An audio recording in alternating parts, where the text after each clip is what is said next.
자, 15장은 다윗이 드디어 언약궤를 옮기는 그런 장면입니다. 29절까지 우리가 읽어봤는데, 자, 여러분들이 이 말씀을 통해서 원래는 이 언약궤가 이 13장부터 나오는 13, 14, 15, 16 4장에 걸쳐서 4장에 걸쳐서 언약궤 이동하는 장면이 나오고 17장에서는 이제 하나님이 나를 이렇게 영원히 축복하여 주실 것이다 라고 이 다윗이 찬송 즉 감사 기도가 나오고 그러니까 결국은 4장에 걸쳐서 언약궤 이야기가 나오는 것입니다. 그 중에서 우리가 15장의 지금 말씀을 직접 하나님의 언약궤를 옮기는 장면을 한번 읽어보았습니다. 여러분들이 생각하기에 이 말씀을 읽고 하나님 주신 은혜는 무엇인지 한번 나누겠습니다. 자, 누구부터? 김성배 입장부터 오늘은. 자, 하나님이 나에게 주신 은혜. 저는 29절에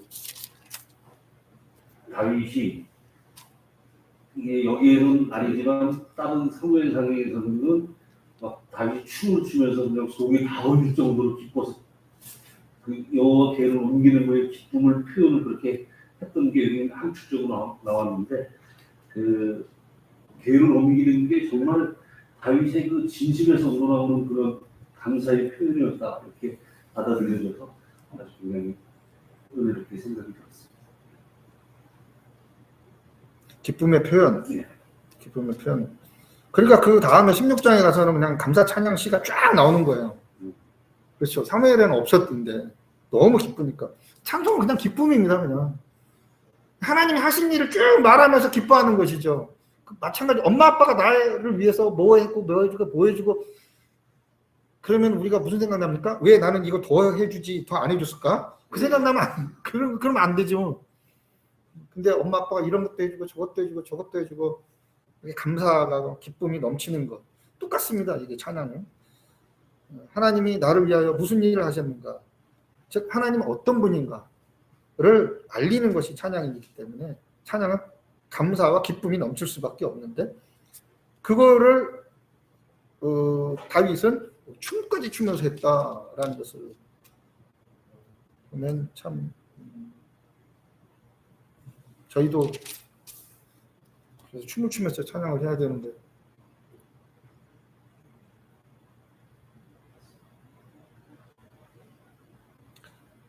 예배 찬양에 춤을 많이 췄었는데 이제는 못 추고 있는데 자 하여튼 또 다른 분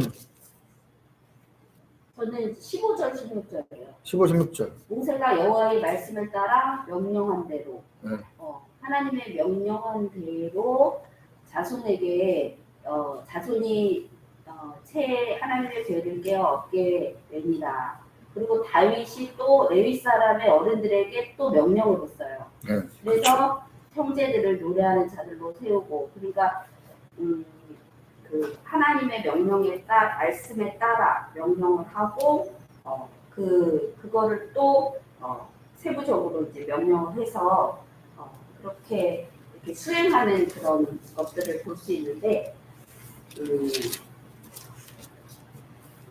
우리가 하나님의 명령한 대로 이렇게 할 때도 있지만 하지 못할 때가 많은데 하나님의 명령한 대로 그거를 따라 지키는 그런 모습이 왜 하나님이 이 사람에게 성전을 건축하지 못하게 하셨을까라는 생각을 좀 해봤어요.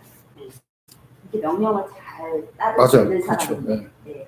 15절, 16절 하나님의 말씀에 따라 명령한 대로 수행하는 그 다윗의 모습, 그 모습이 우리가 닮아가야 되는 부분이다라고 생각을 했습니다. 15장에는 이 말이 되게 많이 나와요. 그 다윗이 주체가 돼서 이 언약궤를 옮기는 거거든요. 그러면은 여기 15절 16절도 모세가 여호와의 말씀을 따라 명령대로 하나님의 말씀을 모세에게 명령한 것을 모세가 레위인에게 명령한 거죠. 그거대로 레위 자손인 수레에 싣지 말고 채에 깨서 하나님의 궤를 운반해야 된다. 그게 하나님의 명령이었다는 뜻이죠. 그러니까 다윗도 16절에 보면 다윗이 레위 사람의 어른들에게 명령하여 라고 똑같이 말을 하고 있죠. 그러니까 여기서 두 가지 알 수 있는 것이, 하나는 말한 것처럼 모세도 그렇게 따라했는데 다윗도 그렇게 따라하는구나. 하나님의 여호와의 명령을 따라했다. 모세도 그랬고 다윗도 그랬다. 근데 하나 더 덧붙이면 16절에는 그게 붙어 있죠. 그의 형제들을 노래하는 자들로 세우고 비파와 수금과 재금 등의 악기를 울려서 즐거운 소리를 크게 내라 하셨다. 그러니까 또 하나는 다윗이 하나님의 명령이 또 뭐가 있었다고요? 언약궤를 하나님이 기뻐하시는 장소, 하나님을 위하여 예루살렘 성전으로 옮기는 것, 예루살렘으로 옮기는 것이 하나님의 명령이기 때문에 모세처럼 했다라는 거예요. 근데 모세가 하지 못했던 거 뭐라고요? 찬양을 하는 거예요. 너무 기뻐하는 거죠. 왜? 하나님 때문에 기뻐하는데 뭐. 그러니까 하나님을 위해서 하는 일이라고요. 이 언약궤를 옮기는 게. 나를 위해서가 아니라.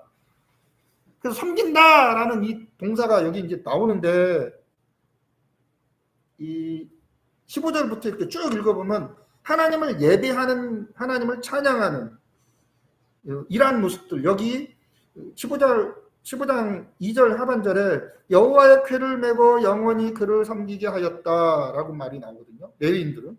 외에는 하나님의 언약궤를 맬 사람 없어. 절대로. 이게 하나님의 명령이야. 그 여호와의 궤를 메고 영원히 그를 섬긴다라는 말이, 이게 예배한다는 말이에요. 예배한다. 종이다라는 말이에요. 종. 우리가 하나님이 우리를 택해서 종으로 만드셨어요. 누구 또 다윗도 그렇고 나아만도 그렇고 우리도 임명하거든요. 임직식 할 때 임명을 딱 해요. 넌 이제 종이야. 나의 종. 종이 하는 일은 뭐냐면 나의 일을 위해서 하나님께 기도하는 게 아니에요. 우리가 하나님을 무슨 그 마술을 행하는 알라딘의 램프처럼 요술사처럼 생각해서 하나님 내 뜻을 다 들어주세요 하면 내가 주인 아니에요? 안 그래요?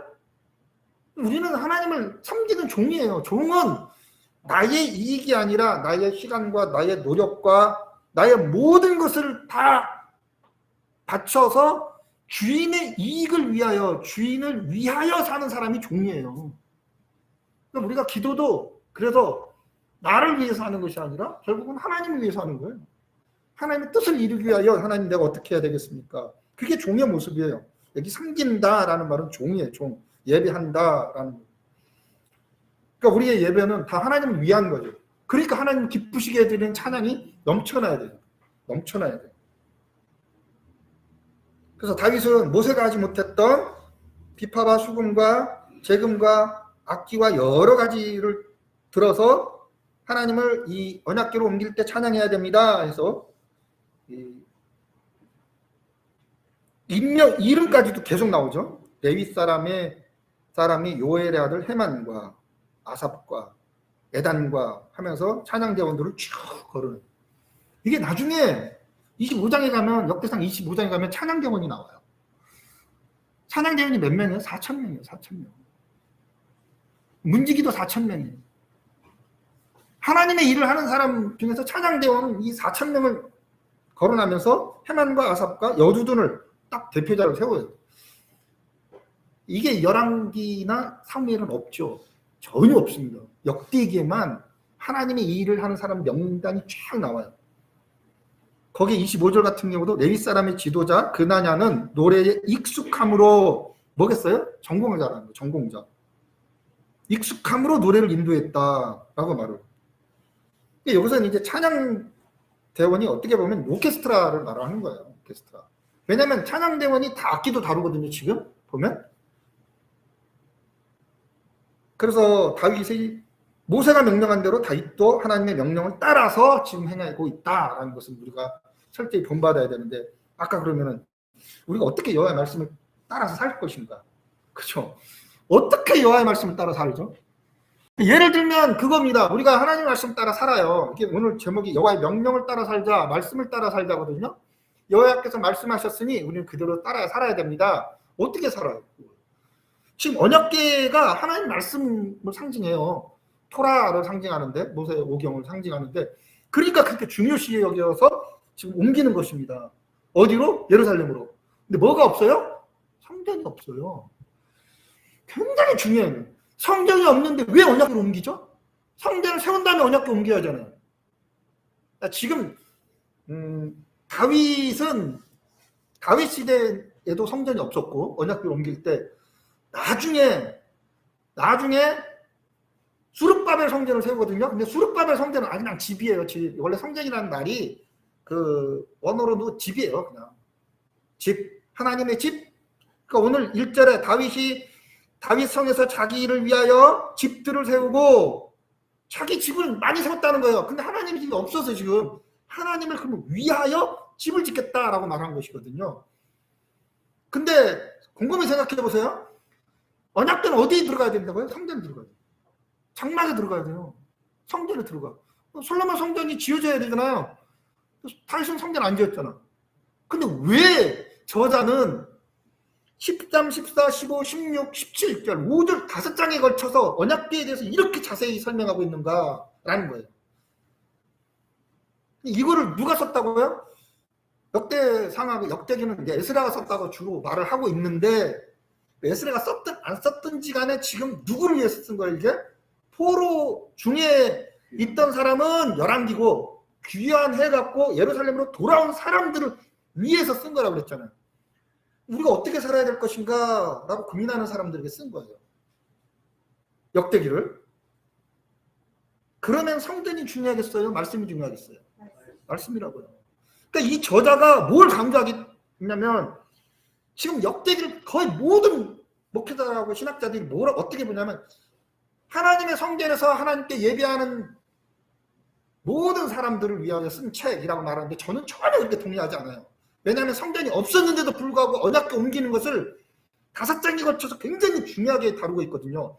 또 하나 성전이 그렇게 중요하면 역대기에 다윗과 솔로몬 이야기가 제일 많이 나오거든요. 다윗은 19절 지금 10장부터 역대상 29장까지 거의 20절에 걸쳐서 다윗 이야기하는데 성전 건축의 이야기는 딱 한 장밖에 안 나와요.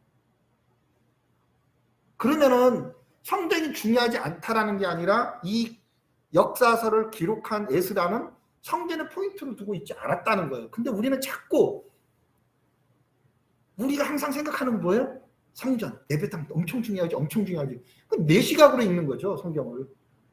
나중에 솔로몬이 성전을 지어요. 솔로몬은 열왕기 하 1장부터 9장까지 9장밖에 나오지 않는데 성전에 관한 이야기는 한 장밖에 안 나와요. 그것도 10몇 절밖에 안 나와요. 성전이 그렇게 중요한 출애굽기에 보면 출애굽기 25장부터 40장까지 성막 얘기하고 있거든요. 엄청나게 많은 성막 얘기예요. 왜? 중요하니까. 그러니까 지겹잖아요. 출애굽기 25장부터 40장까지 읽으면 뭐 이렇게 많이 나오는지 뭔 말인지도 모르겠고 그런데 그러면 열왕기에 있는 솔로몬 이야기의 성막 이게 성전 이야기는 그러면 짧게 나오느냐? 아니에요. 열왕기상 5장, 6장, 7장, 8장 4장에 걸쳐서 성전 짓는 게 나오거든요. 그 성전이 중요하죠. 그 당시에는. 근데 토로에서 귀환한 사람들은 뭐가 중요할 것이냐?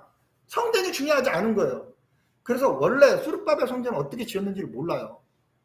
근데 학자들이 생각하기에 그냥 돌덩어리로 해갖고 네모나게 지었을 것이다. 방 하나 지어놨을 것이다. 왜냐하면 탈무드에 그게 나와요. 이게 에스라, 느헤미야, 에스더에는 나오지 않는 내용인데 탈무드에는 지성소도 없고 언약궤도 없고 속죄소도 없고 그냥 방 하나가 있다. 그게 수르바벨 성전이에요. 근데 그것마저도 나중에 어떻게 돼요? 다 파괴돼요. 그러니까 성전은 없어진다는 거예요. 그러니까 이스라엘 백성들이 포로에서 돌아왔어요. 와, 솔로몬 성전 처음으로 첫 성전을 지으면서 하나님께서 내가 여기에 영원히 거할 것이다. 솔로몬이 기도하죠. 기도하면서 뭐라고 그래요? 하나님, 만약에 이방인도 와서 여기서 기도하면 하나님 들어주실 거죠? 그렇게까지 말하거든요. 그러니까 하나님이 여기서 영원히 산다라는 생각을 한 거예요. 집이니까, 하나님의 집이니까 성전에서 하나님이 영원히 살 것이라고 생각했는데 그 성전이 어떻게 돼요?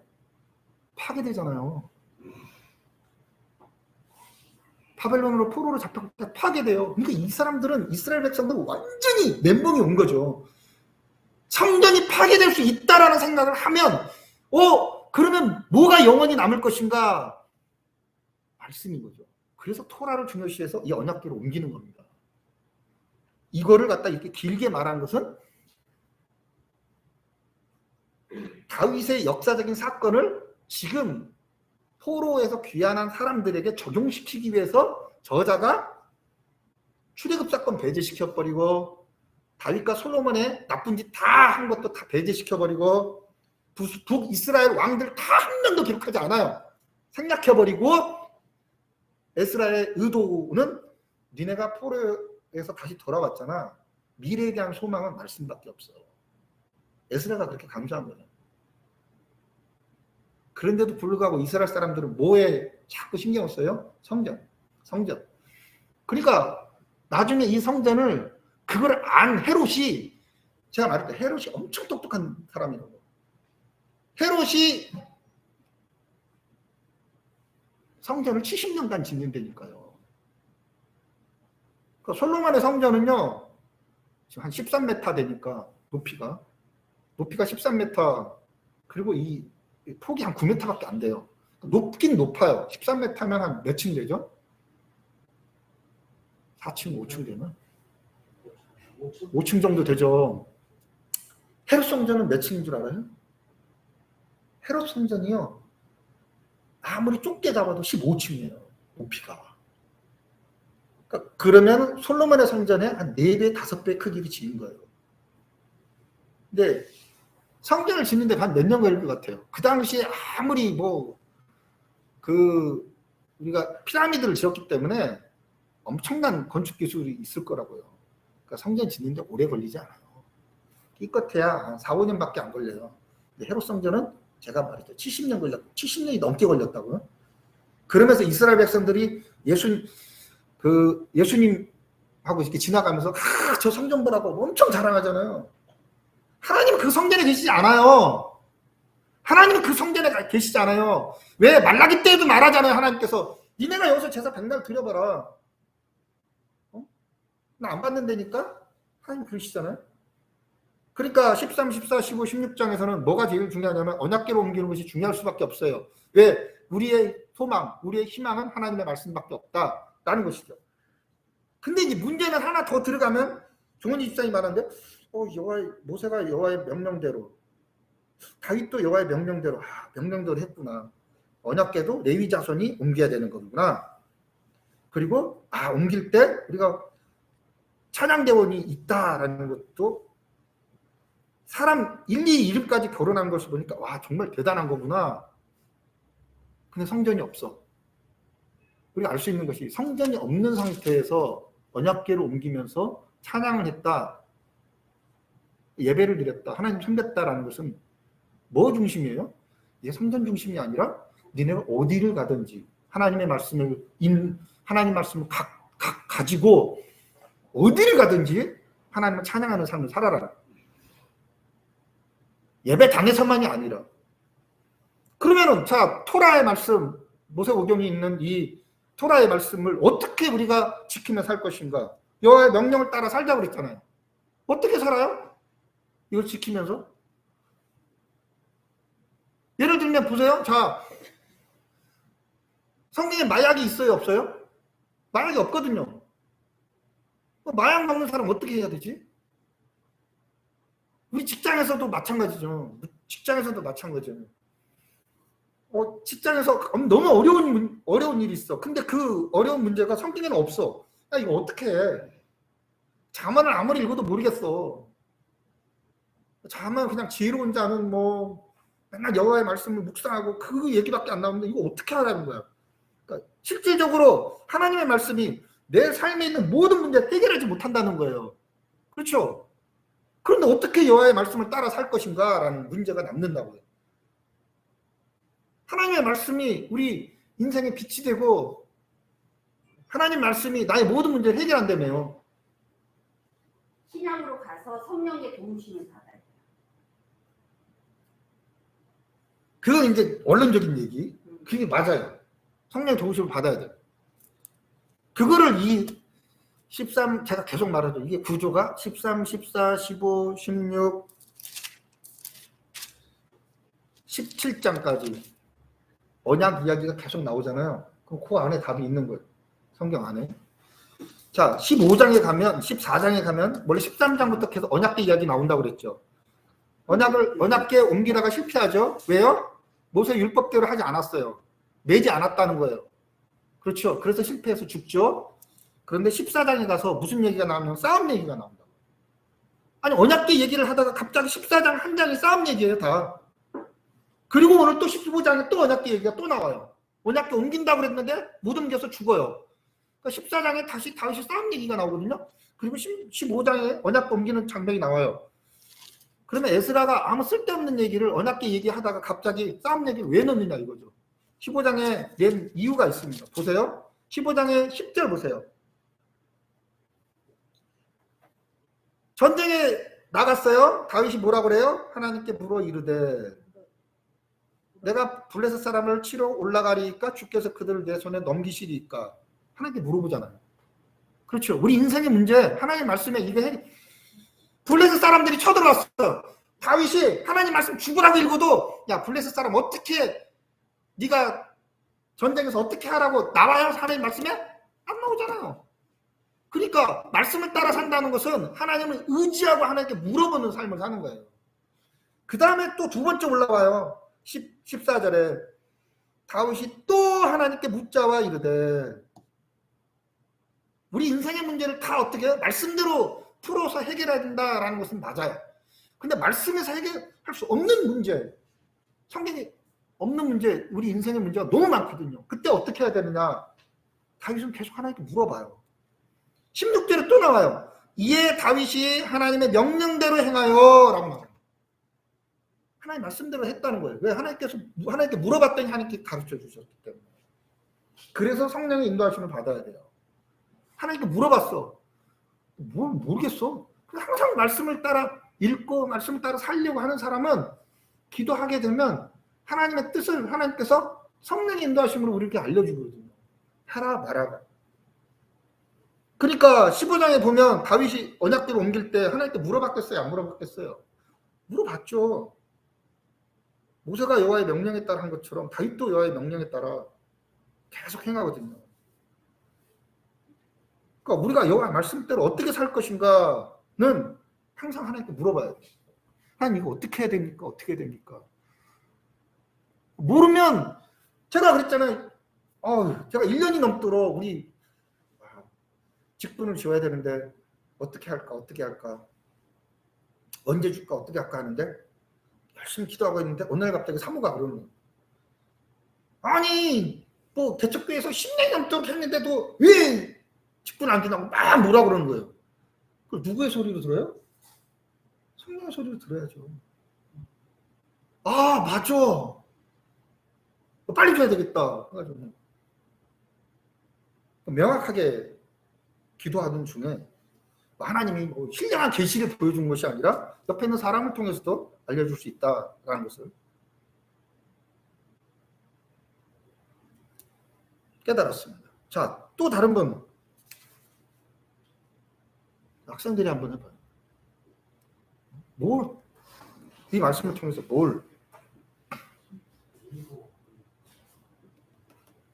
혜인아, 네 이름이 성경에 제일 먼저 나와. 이렇게 언약궤 옮길 때 누구도 안 나와? 여기 봐라. 이스라엘의 장로들 이름 나와? 천부장 이름 나와? 안 나와. 국회의원 이름 안 나왔다는 거야. 장관들 이름 안 나왔다는 거야. 근데 누구 이름은 나왔다고? 네 이름이 나왔다는 거야. 왜? 찬양대원이니까. 반주자니까. 얼마나 대단한 건지 이게. 안 그래? 엄청난 거야. 딴 사람 이름 다 안 나왔는데 내 이름 나왔다는 거 아니야. 내 이름. 비파와 소금 찬양하는 사람 이름이 나왔다는 거야.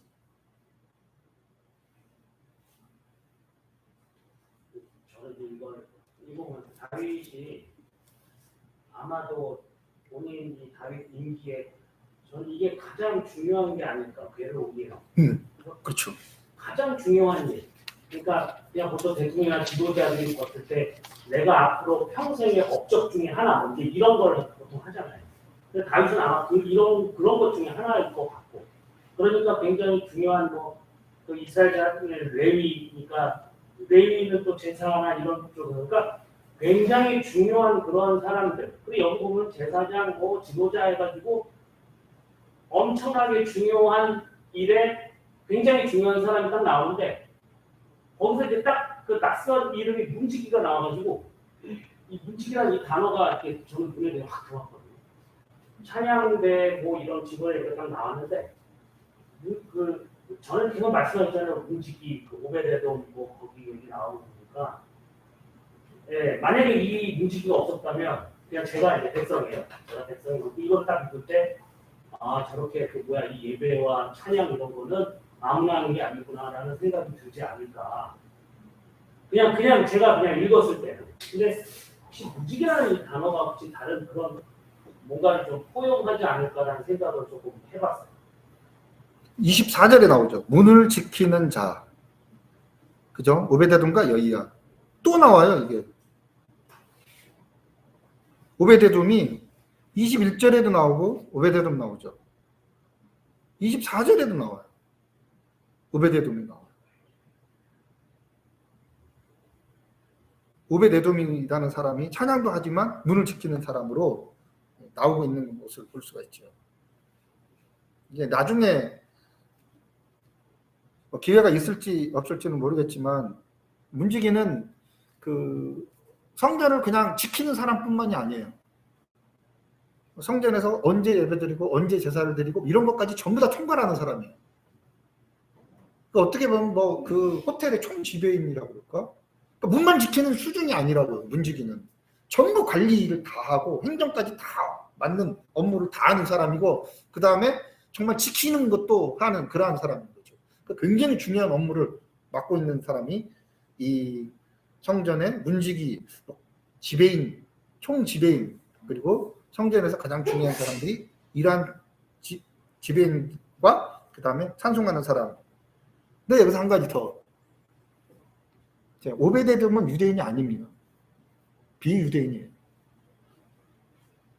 근데 오베데돔의 집에 이 복을 주셨다라고 이제 성경은 나오거든요. 그러니까 그리고 나서 이 역대상에서는 오베데돔이 2번씩이나 나오면서 두 번이 아니죠. 15장이 아니라 앞에도 계속 나오니까 오베데돔이라는 말이 18절에도 문지기로 또 나오는 것들을 이렇게 계속 문지기 하면서 오베데돔을 강조하고 있는 것들을 보면 돌아온 사람들, 포로에서 돌아온 사람들이 전부 다 유대인만은 아니었어요. 이방인들도 있었을 것이라고요. 왜냐하면 출애굽할 때도 이방인 있었잖아요. 근데 이방인들도 없어요. 그러니까 돌아온 사람들을 유대인이라고만 단정하면 절대 안 됩니다. 하나님을 주인으로 섬기는 모든 사람들을 돌아온 사람이라고 생각하면 돼요. 포로에서 돌아온 사람들. 나는 하나님을 정말 참 주인으로 온 우주의 유일한 하나님으로 섬기겠다고 하는 사람들이, 그 사람들이 유대인이 아니라 할지라도 하나님을 섬기기로 결심한 사람들은 누구나 다 하나님의 일에 동참할 수 있다라는 것을 보여주기 위해서 오베데돔이 문지기다, 오베데돔이 문지기다라고 계속 성경은 강조하고 있지 않나 봅니다. 나중에 시편 84편에서도 문지기라는 말이 계속 나오는데 거기에서도 아마 오베데돔의 영향이 있지 않았을까 생각을 해봅니다. 문지기. 그러니까 하나님의 일을 하는, 어떻게 보면 교회에서도 그냥 관리하고 청소하고 막 그런 사람들, 그리고 행정을 맡아서 하는 사람들, 뭐 전부 다 이 문지기의 역할을 감당하는 사람이겠죠. 찬양대와 문지기, 뒷부분에 찬양대도 4,000명이지만 문지기도 4,000명이거든요. 그러니까 교회에서는 여러 가지 일을 하는 사람들이 있는데 누구나 다 동일하게 중요하다라는 생각을 할 수가 있죠. 이 문지기라는 말을 통해서 3번은 쓰여 나왔기 때문에. 자, 한 사람만 더 말하러 마칩시다.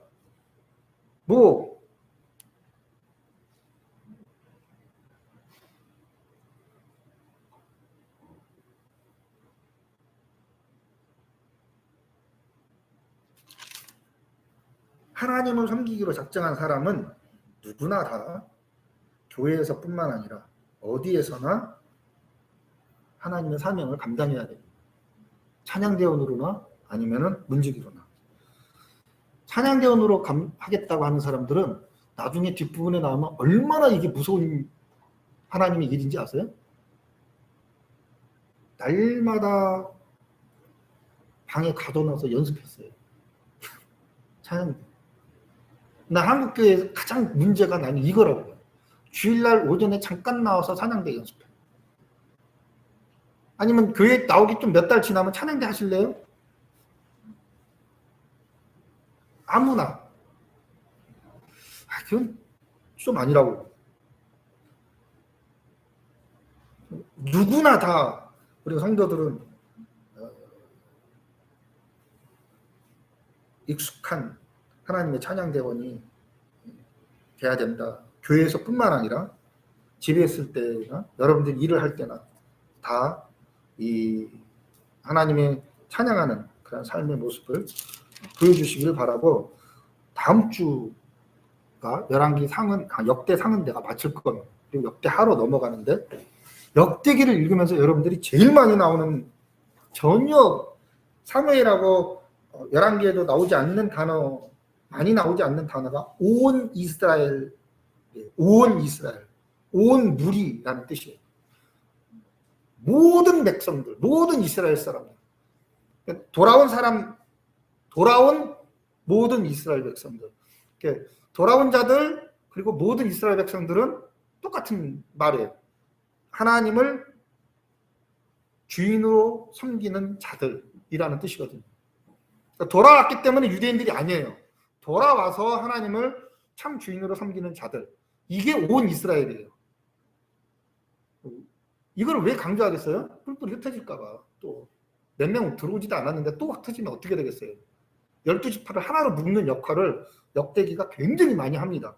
오늘도 3절에 다윗이 이스라엘 온 무리를 라고 말을 하고 있죠. 13장부터 나오는 이 언약궤 옮길 때에도 13장 4절에 온 회중이, 5절에 온 이스라엘을 불러 모으고, 6절에 온 이스라엘을 거느리고, 2절에 온 회중에게 이르되, 온 이스라엘 말을 하고 있어요.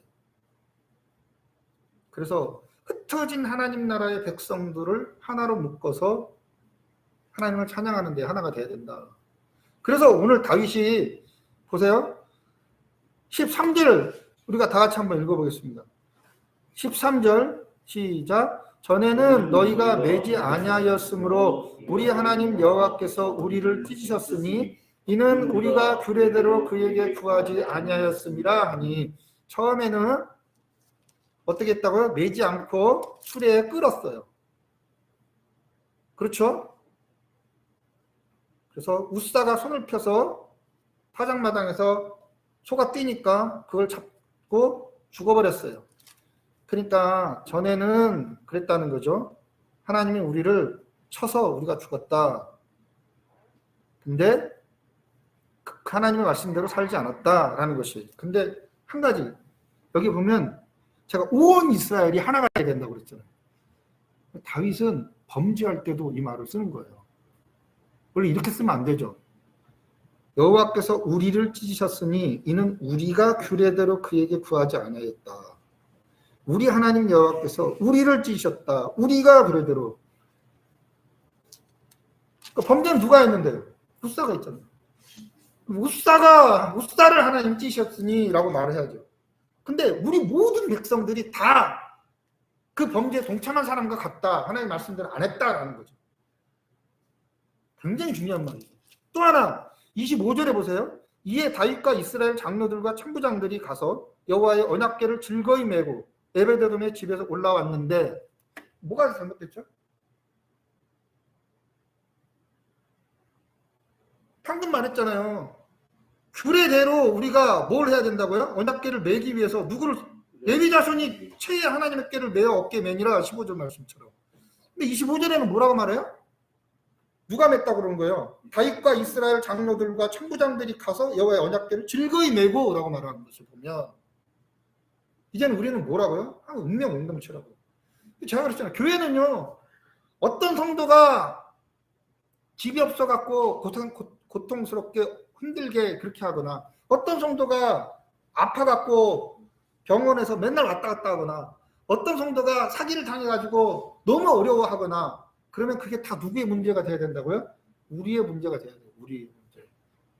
이게 하나가 되는 교회의 모습을 역대기서에서 우리가 여러분들이 지금 앞으로 읽으면서 역대 하 볼 때도 찾아보시길 바랍니다. 어떻게 우리가 온 이스라엘이 될 수 있는가? 하나가 될 수 있는가? 다윗 보세요. 다윗이 죄진 게 아니잖아요. 근데 우리가 죄지어서 하나님이 우리를 치셨다라고 말하잖아요. 베레스 불사에서. 그리고 이 어깨에 레위인들이 매야 되는 그 일도 내가 한 것이 아니라 다윗과 이스라엘 장로들과 천부장들이 다 해야 되는 일이었다라고 말해요.